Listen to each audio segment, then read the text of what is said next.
One fateful night in Venice, a cold divorce in Manhattan, and the fall of one of New York's most powerful families. But who was really behind it all? And what makes a woman choose not revenge, but to build an empire instead? People always say revenge isn't the answer. They clearly never met the Harrington family. I still remember that moment like it was yesterday. My mother-in-law's 65th birthday party, held in a centuries-old palace in Venice, crystal chandeliers glittering overhead, a live orchestra playing soft classical music, the heady scent of white lilies, her favorite flower, filling the air. Everything was perfect, down to the last detail. I had spent 3 sleepless, tireless months planning this event. 3 months of chasing down Europe's top vendors, designing every tiny element by hand. This was my chance to prove my worth to the Harringtons. When I walked into the ballroom in my elegant black gown, I could feel every pair of eyes turn toward me. But it wasn't admiration, it was something else. A heavy, loaded silence, like they were all waiting for a show to begin. "Good evening, everyone," I said, keeping my voice as steady as I could. The room fell into an even deeper hush. Then Ethan Harrington, my husband, stepped forward, wearing that faint, familiar smile I used to adore. Now it made my skin crawl. "Claire," he said, "the party started 20 minutes ago. You're late." "I was double-checking the final details in the kitchen," I explained as calmly as possible. "Well," Ethan hesitated, casting a slow glance down the long banquet table. "It seems there's no seat left for you?" I followed his gaze. Every member of the Harrington family was seated. My mother-in-law, Margot Harrington, sat at the center, radiant in a flaming red gown. Victoria, Ethan's sister, perched at her right side. And next to Ethan, Lauren Whitmore, his ex-girlfriend. Not a single chair left for me. The wife, the woman who had poured months of her life into this night. "There must be some mistake," Ethan said, his voice dripping with fake concern. He looked around. "Can someone bring a chair for my wife?" No one moved. I could hear Victoria's soft snicker. Lauren shot me a look, faux sympathy wrapped in satisfaction. And right then I knew. This wasn't an accident. This was a carefully staged humiliation, planned, executed, public. But instead of crying or raging like they clearly expected, I smiled. A slow, calm, terrifying smile. "That's all right," I said sweetly, voice dripping with ice. "I actually have a few things to take care of outside. Please, carry on." I turned and walked out with the same grace I had entered. Only once the door clicked shut behind me did I pull out my phone. 3 pre-written messages. 3 messages that would destroy the Harrington Empire. I hit send, and almost instantly, the chaos began to erupt behind me. To help you understand why I did what I did, I need to take you back a little. My name is Claire Monroe. Before I became Mrs. Harrington, I was already one of New York's top event planners. My name was tied to glamorous galas, high-profile product launches, and exclusive parties the Manhattan elite fought to get invited to. It was at a charity fundraiser in 2019 that I met Ethan Harrington, the youngest son of Harrington Capital, one of New York's oldest and wealthiest dynasties. Tall, handsome, with a disarming smile and eyes the color of the Mediterranean Sea. "Beautiful event," Ethan said, approaching me with 2 glasses of champagne in hand. "I've been to hundreds of these things, but rarely have I seen one this perfectly executed." We talked the entire night, and the next, and the next. Ethan wasn't like any man I had ever met. He listened, he cared, he respected my career, and most importantly, he didn't treat me like a trophy to hang on a wall. "I want you to meet my family," he said after 3 months. "They're going to love you just as much as I do." Of course, I was nervous. The Harringtons were known for being selective, especially when it came to outsiders. But Ethan reassured me everything would be fine. Our first dinner together was at the Harrington estate on the Upper East Side. Margot Harrington, Ethan's mother, was an elegant woman in her 60s, with perfectly styled silver hair and piercing, calculating eyes. She looked me up and down like she was inspecting merchandise. "Claire, is it?" she asked, even though I was certain Ethan had mentioned my name 100 times before. "Ethan says you're an event planner?" The way she emphasized the title made it sound like a hobby, not a profession. Victoria, Ethan's sister, was a little more polished. She hugged me tightly, a bit too tightly, and said with saccharine sweetness, "You're going to be such a wonderful addition to the family." Her smile never quite reached her eyes. I ignored the warning signs. I was too in love with Ethan to listen to the alarms blaring inside me. We got married 6 months later in a lavish ceremony at St. Patrick's Cathedral. I remember walking down the aisle, hundreds of unfamiliar faces turning to watch me. Only a few of my friends were invited. The rest were business associates, partners, and friends of the Harrington family. "Don't worry," Ethan whispered as he took my hand at the altar. "From now on, my family is your family too." He was right. Just not in the way I expected. After the wedding, things shifted, slowly but surely. Margot's polite indifference turned into open coldness. At weekly family gatherings, she would refer to me as Miss Monroe, never Claire, never daughter-in-law. I wasn't family. I wasn't even a guest. I was staff. Victoria's methods were subtler, backhanded compliments on my outfits. "That dress is interesting, almost looks designer." And passive-aggressive digs about my background. "What does your father do again?" "Oh, right, a teacher. That's admirable." And Ethan, the man I had given my heart to, began to drift away. Late nights, the smell of expensive whiskey and perfumes I didn't own. Whenever I brought up how his family treated me, Ethan would sigh and dismiss it. "You're overreacting," he'd say. "That's just how they show affection. You'll adjust to the family dynamic." I tried. God knows I tried. I attended every family event. I volunteered to organize charity galas for the Harrington Foundation. I even took golf lessons, a sport I loathed, just to spend more time with Margot.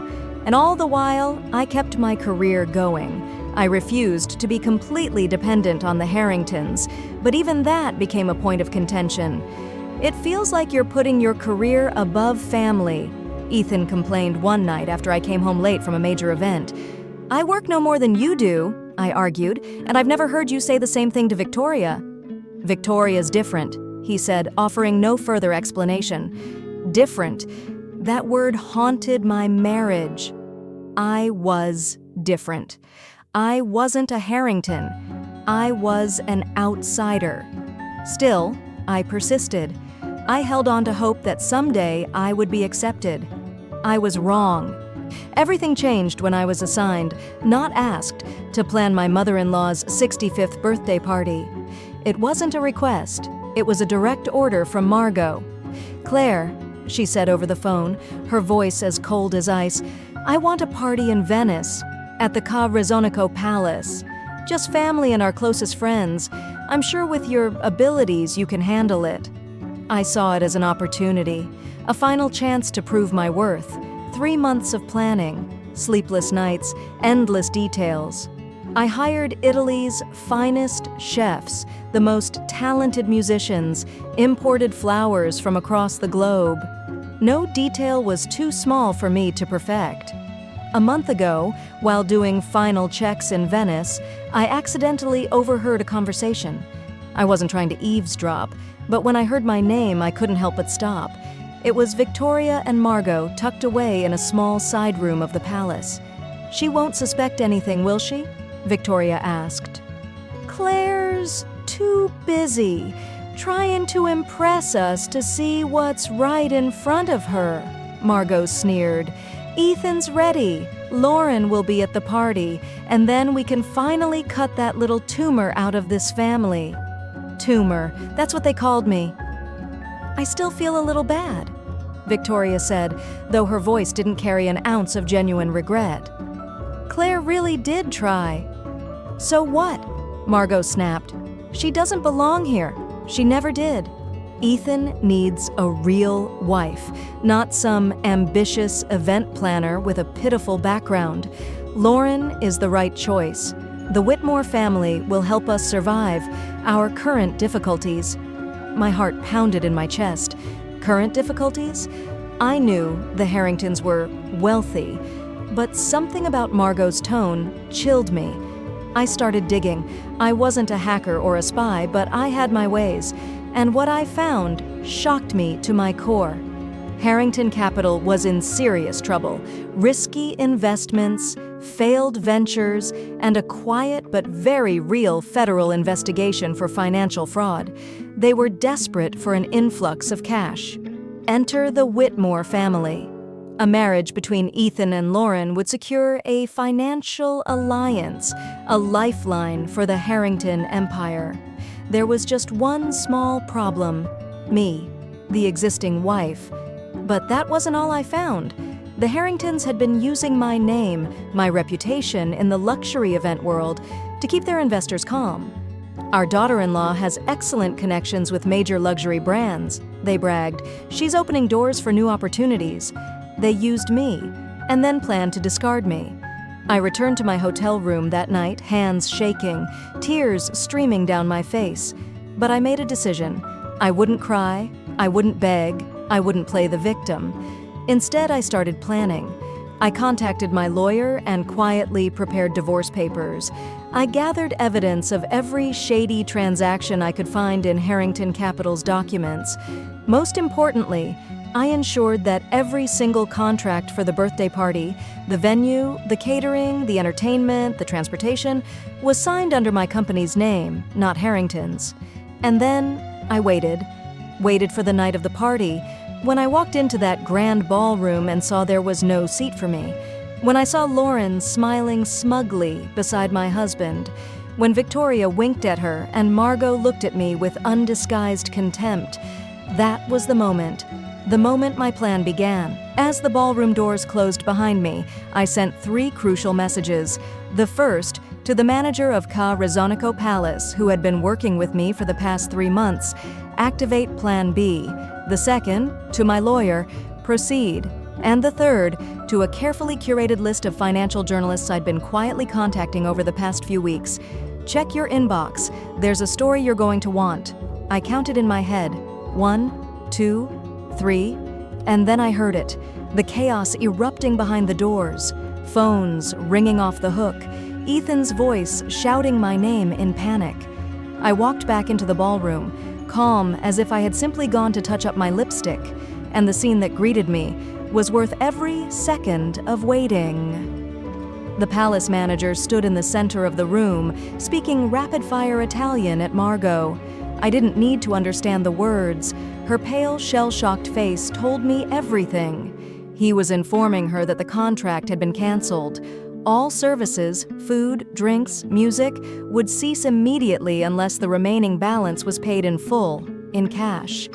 Ethan was desperately trying to smooth things over, but his phone wouldn't stop ringing.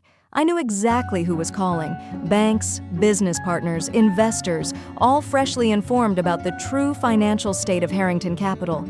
Victoria turned to me, eyes wide with dawning horror. "You!" she whispered, too stunned to finish. "What about me?" I asked sweetly, my voice dripping with venom. I just made sure everyone got exactly what they deserved. Lauren, proving she wasn't as clueless as I once thought, had already risen from her seat and was inching toward the door. She knew the Harrington ship was sinking. Fast. "Claire!" Ethan ran to me, face ashen. "What did you do? Our accounts are freezing. People are recalling transactions I didn't even know about." "Not our accounts, Ethan," I corrected him smoothly. "Yours. Your accounts. Your company. Your family. I was never really part of it, was I?" "You don't understand," he pleaded. "We can fix this. Whatever you think you heard, you misunderstood." I smiled, a slow, devastating smile. "I heard some things, sure, but I saw even more. Like that new Patek Philippe watch you've been flaunting. A gift from Lauren, I presume? Or the nights you were working late every Tuesday and Thursday while your car was conveniently parked outside her apartment? Ethan said nothing. He knew I knew. Meanwhile, the room had descended into utter chaos. Servers stopped serving. The orchestra stopped playing. Guests, the Harringtons' so-called closest friends and associates, were whispering, filming, snapping photos of the unfolding scandal. Finally, Margot stormed up to me, face crimson with fury. "Do you have any idea what you're doing?" she screamed. "You're destroying an entire legacy." I met her gaze without blinking. "No, you destroyed it. I just sped things up a little." Then I turned back to Ethan. "You have 48 hours to sign the divorce papers. If you don't, every shred of evidence I've gathered about your family's shady dealings will be sent straight to the SEC. Your choice." And with that, I turned and walked out of the ballroom. This time, for good. 6 months have passed since that night in Venice. I signed the divorce papers with Ethan in a cold, sterile law office in Manhattan. No tears, no emotion, just the quiet ending of a chapter. Ethan looked like he had aged a decade. The Harrington Capital scandal had become front-page news in every major financial outlet.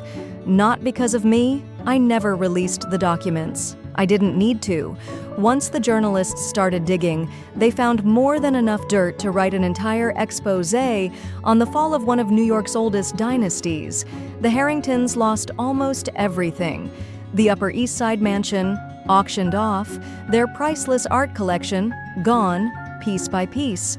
And Margot Harrington, the once mighty queen, was now spotted at social events wearing the same outfits again and again.